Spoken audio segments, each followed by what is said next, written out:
बहिरी ससाण्यानं त्या राजाला सांगितलं, ठीक आहे राजा, तू अभय दिलंस ना, हरकत नाही. ते कबूतर माझं खाद्य आहे, माझं भक्ष्य आहे, मला ते तू दिलंच पाहिजे. पण तुला जर ते द्यायचं नसेल, त्याचा तुला जीव वाचवायचा असेल, तर त्याच्या बदल्यामध्ये तुझं मांस मला खायला दे, कारण मला भूक लागलेली आहे.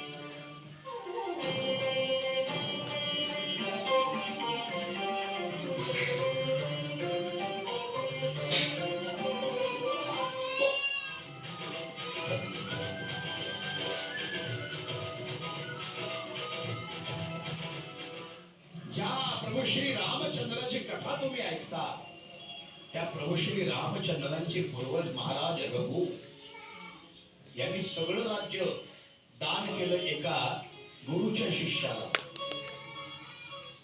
वरतंतू नावाच्या ऋषीचा शिष्य आहे, त्याचं नाव आहे कंस.